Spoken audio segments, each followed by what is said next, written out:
Today's topic deserves some theme music. You liking this, Tanya? Very good, very good. The weather outside is frightful, but the fire is so delightful. And since we've no place to go, let it snow, let it snow, let it snow. We're playing this not just for Tanya, but for all the people in the Canterbury High Country at the moment. Some dustings and dumpings of snow today. The glories of winter. Are you a fan of winter, Tanya, or are you just a fan of any time of the year? Look, I love winter. I've got to be honest. I hibernate, and I just love winter clothing as well. I love the style of winter. I'm just going to pick my kitty cat up. I'm sorry. He's really noisy because he's been sleeping all day, and he's woken Has he? Now he's hungry. Hey, Thomas. Sorry about that. Really sorry about that.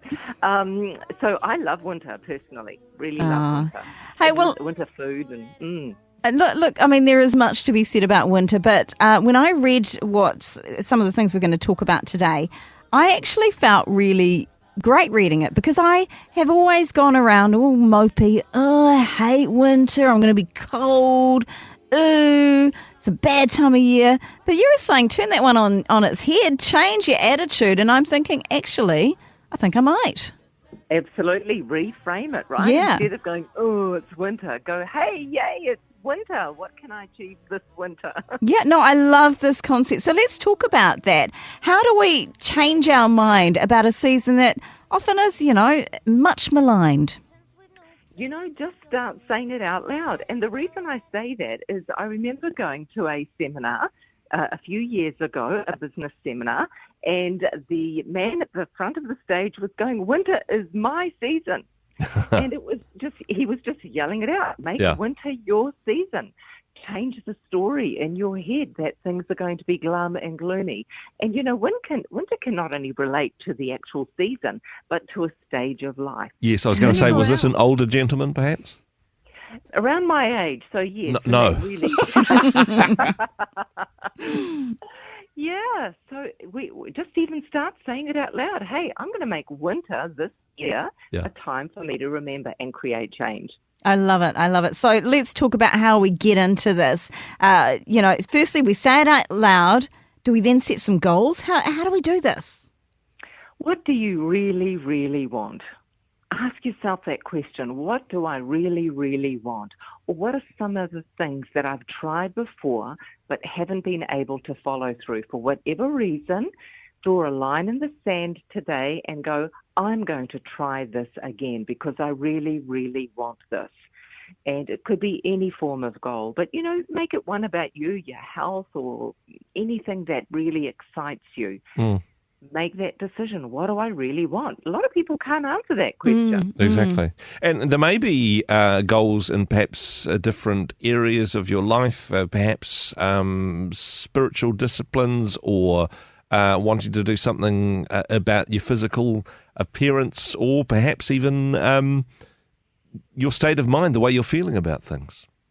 There is so much, and that's why I'm actually encouraging people, even some of my clients, to say, hey, think outside of the box. Don't do something that, is same old, same old. Why not try something exciting, something different? So in the area, for example, of your spiritual life, so many people can get so much spiritual satisfaction out of just living by example, teaching others, showing others how they can live differently. As far as physical, I know we all go, I want to change my shape, I've got to lose weight, I've got to do exercise. Try something really different. I always say to some of my clients, I'd like you to do nothing else when you eat. Okay. Don't multitask when you eat. And boy, do people struggle. Oh, but I just want to watch TV or I just want to read my book. No, don't do it. Only eat and nothing else, and focus on the fact that you are eating and taste the food. I mean, that's really interesting. In doing that, what are we doing? Because you could say, well, why can't we multitask? Why can't we do two things at once? Is there something in just doing that one thing that actually will be better for us? Well, a couple of things. You're breaking a pattern which may not be a healthy pattern. So a lot of people, they drive and eat at the same time.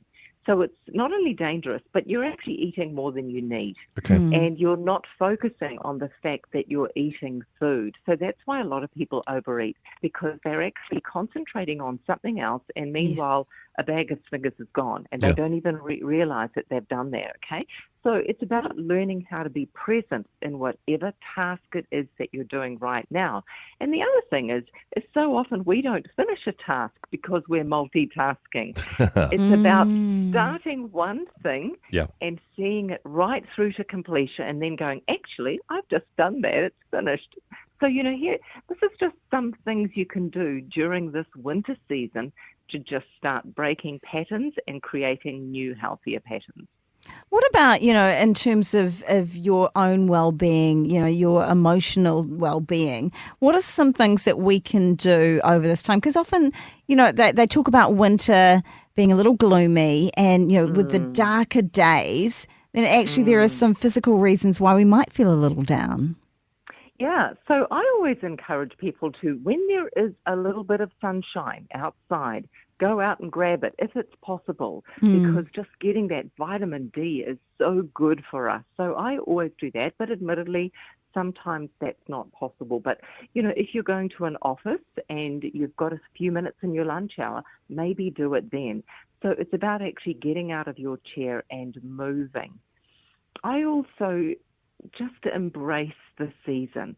So often we try to escape life, and it's, I can't wait for the summer. But you know what? We're running away from life. We're wishing our life away. And that's why I always say, get used to uncomfortable. Because the more we can get used to discomfort, the more comfortable and enjoyable and fulfilling our life will be, because we can experience life feelings without feeling this need to run away. Making the most of the season you're in rather than harking back to the season that is behind you, or being so future-minded that you're not really noticing the blessings and the benefits of today, right? Absolutely. Or the people that are in front of you. Get used to actually communicating with a human being face-to-face again. So often we've got our hands in our iPads or in our phones and things like that. Make winter a season that if you are stuck inside, look at your husband or wife in the eye and talk to each other. Make it a time to reignite your relationship. Make it a time to reignite relationships within the family.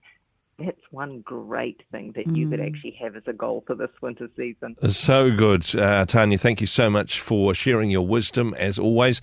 If people wanted to find out more about your ministry, some wonderful advice there. Whatever the weather is doing, it's available, tanyaunkovich.com. Tanya, have a great weekend, and thanks for joining us. Thank you so much.